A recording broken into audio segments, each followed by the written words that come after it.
urban-avian conflict in Bexar County is really being driven by just the growth that we're experiencing, and along with that growth in population comes development needs.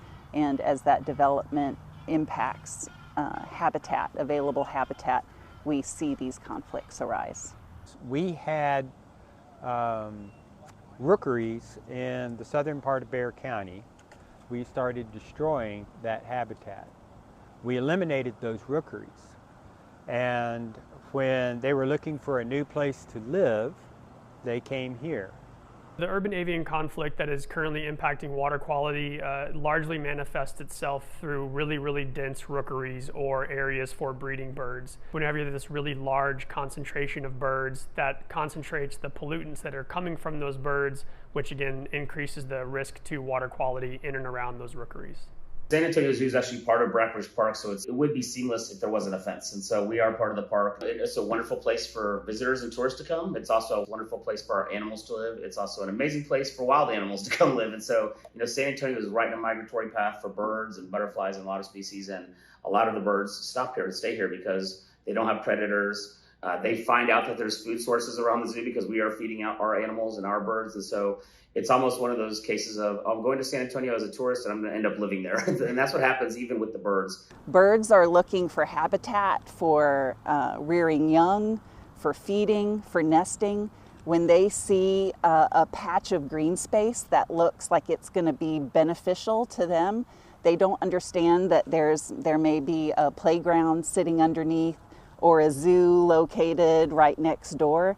And so all of a sudden now you had, instead of hundreds of birds here, you had thousands of birds. Again, it's a population issue. At the River Authority, we are completely advocates for wildlife, for wild spaces, for environmental quality. We want to see birds as much as anybody else does. What we want to see is a population that is healthy, that is sustainable, that doesn't have negative human health impacts, that doesn't have negative bird impacts. What we want to see is that return back to a balance. We've seen the colonies grow and grow and grow. Back in 2014, it became such an issue. A large part of the zoo, the children's zoo area, had to be shut down for nearly 1 year due to the feces. They are having more babies than they would usually. They were at the zoo, we believe, because they're eating this fortified food. There's no predators. So where they were having one group of babies before, they're now having two or maybe three. And so, and staying year round, and all those babies come back, and then you can multiply that by 1, 2, 3, and you can imagine how the pace of what these colonies can grow. We began to understand that each of us as organizations were kind of touching different points of the issue. The River Authority is partnering with the organizations that it is to try to find that long-term solution that we can really apply.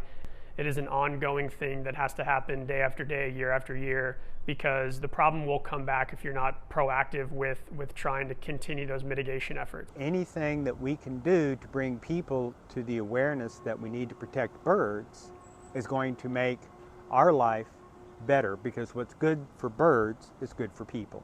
The more wild spaces that there are for birds, the more places they're going to have to go to.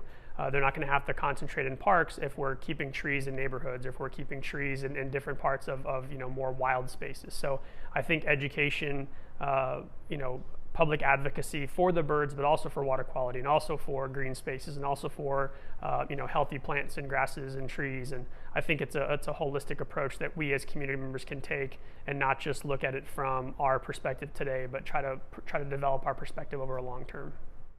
When we bring the community into a process like this early on, it not only gives us just ideas, it also creates participation. You can actually turn a coalition into perhaps a movement for change.